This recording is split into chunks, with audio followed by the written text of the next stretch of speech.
Hello there folks, my name's Ben and welcome to another Shots Fired Airsoft video. And today we're looking at the ASG MK23. Let's give it a little unboxing and review combo. There's not really enough in this box to bother going over. However, I have already had this out and had a look, so I know some of its features, which is important because the manual in this gun is terrible, or the manual supplied with this gun. So if we take the top off, it's quite a nicely produced box, as with all the ASG weapons, and very similar to what you get with a Shadow. And we just have some basic sort of features on the box. We've got accessory rail on the bottom, adjustable hop-up, which it mentions nothing about in the manual, and the barrel extension tube included, which is the silencer. So you've got a barrel extension of the silencer, which gives you a higher FPS. Apart from that, we've got a little bit of information. So we've got the length of the gun, the weight of the gun, obviously 6mm caliber, the material it's made of. This gun is primarily ABS. Obviously got metal internals, and then we have 0.7 joule, 85 meters a second, or 280 FPS, which you'll see is actually a bit of a conservative estimate. So coming in here, the first thing I want to bring your attention to is the user manual. This has basic safety information, basic features. Nowhere in here does it mention about the hop-up or how to remove the slide.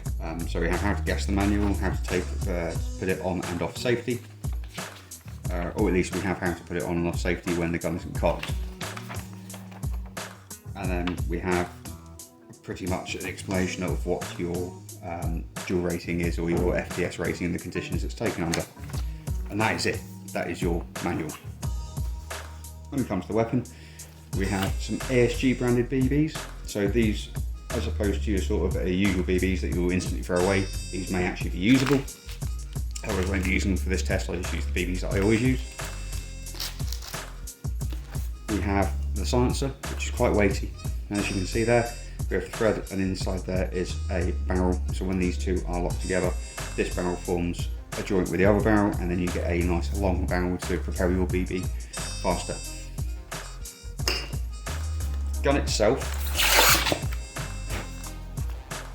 is quite heavy. This is exactly as it was. I haven't even removed the stickers. I have lubed this slightly because it was very dry out the box originally. We have your silencer thread on the front, which is a 16mm clockwise thread. So if you are requiring a tracer on the front or something like that, there are conversions or conversion threads available that take it from a 16mm clockwise to a 14mm counterclockwise. We have your uncocked safety, so that is safe, you cannot pull the trigger. You have your cocked safety, so if you pull that down, the shoulder safety works. So again, you cannot pull the trigger. And then this is your magazine. I should pull that off. The magazine is a metal build. Gas goes in through the bottom, BBs go in through the top. You can see there is actually one in there because it doesn't fire this one, but I'll get onto that in a sec. Normal gas pressure valve, and it takes normal green gas. You can take red gas, black gas, whatever you tend to throw at it. The other version of this that is very popular, and is the original version, is the Tokyo Mirror version, which these actually have no overpressure release valve. The Tokyo Mirror mags actually will release excess gas pressure if you try and put green gas, red gas, black gas in there to protect the internals of the weapon. So that's the magazine. The magazine is quite weighty. It feels nicely built, and I think it's going to be quite resilient to drops. Nice thick plastic base plate to take a hit. And if you break feed lips, they are available. Other thing is, if you have a Tokyo Mirror weapon and you're having trouble with the mags taking green gas or overpressuring in the summer, you can use these magazines, no trouble whatsoever, they go straight in. Just getting back onto the weapon, obviously that was the magazine release I used, which is ambidextrous on this, so you can put it down on that side or the other side. Everything else on the gun is pretty much non-functional. Obviously you have the ambidextrous cock safety as well, and then this is how you get the slide off, which I had to go on the internet to have a look at. I knew it was something to do with this, but I just wanted to make sure, because you do actually have slide action on this, although it's a non-blowback pistol. Now these are well known for being the sniper's sidearm, and there's all sorts of freaky things that you can do to these, and I'm probably going to do another video on this weapon, but it will be set up for longer range. So that means heavier BBs and most likely a Hadron TDC hop, which should enable these to send BBs out as far as sort of 60 meters, 65 meters on a 0.4 gram. So that'd be quite interesting to do. But for the minute, we're going to go over the gun, see how it fires standard, see how it fires standard with the silencer on, chrono it, and yeah, it's going to be quite an interesting video, I think. First thing I'm going to do with this gun is show you what the manual doesn't, and that's how to get into the gun to adjust your hop and show you where the hop is. So you start out with your gun magazine out and have like a punch or something handy, because this is quite stiff. It may just be because it's new. If it comes out and goes back in a few times, it may free up. Initially I actually had to punch it out with something whilst holding the slide back, which was difficult to say the least. When it came out, I made sure to add a little bit of silicone lube to it so that it would slide a bit easier, and it also makes the stock a lot easier to put on and off or apply.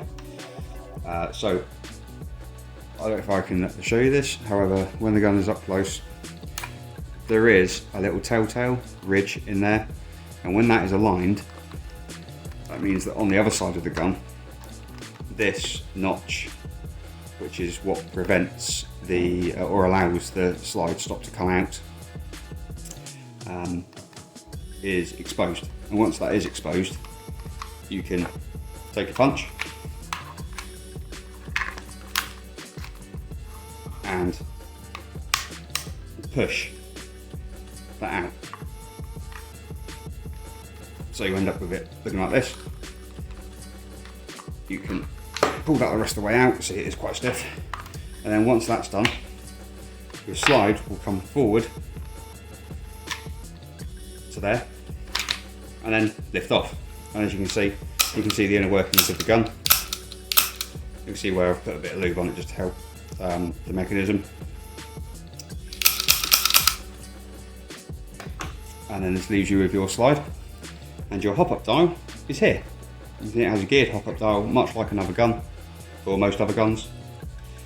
And if you want to remove it further, you can push this all the way forward and back. However, I don't need to, so I'm not going to. And what that does, by taking that out, it allows you access to the top of this, which allows you to modify it with things like the TDC hop. So it's quite simple on how to get in there. Why they can't tell you that in the manual, I honestly have no idea. It doesn't seem to be a particularly good setup. However, I'm going to pop this back together, and then we're going to see how it fires.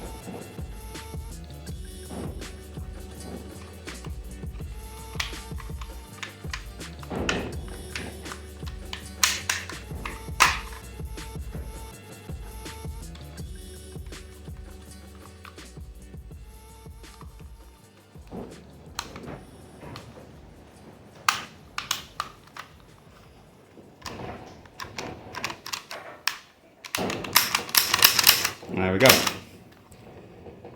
It's as simple as that. Why they can't say that in the manual, I don't know. But yeah, so it's a bit of a shame. I had to go online to find out that for certain before I started trying to pull and pry bits of the gun apart, because I'm unfamiliar with this platform. So that's a bad mark on ASG's part there. Let's do a bit of shooting. Okay, so let's get into the chronograph of the gun. Now, without the silencer attached, we're looking at 280 to 290 FPS, which is what the box says, although the box says 280, but I'd take that as an average. It's also very consistent shot to shot, so you generally don't lose more than, say, 5 FPS per shot, which is pretty damn good for a gas weapon, particularly one as cheap as this. And I'll get onto the price of it in the roundup.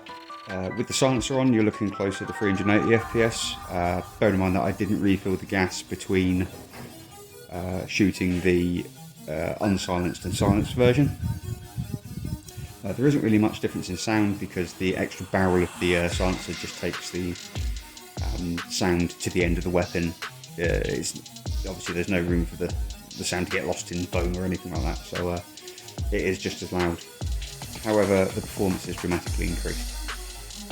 So this gun is legal for use in, say, CQB, and it's excellent out on the field with nearly 400 FPS on a .2 if you are in a forest situation or somewhere with a minimum engagement distance, which makes it useful to both sets of players. Moving on to the firing test, first we start off with the unsilenced version, and there is a bit of an issue with the magazine, which means that this firing test is actually chopped up, because when it does fire, it's pretty damn good.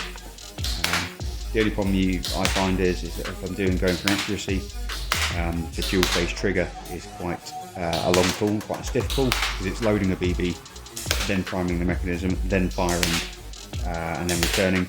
So it's quite a long pull. So I use the second stage of the trigger. If you do use the dual stage, you're probably going to pull the shot unless you have a very steady grip, which I do not.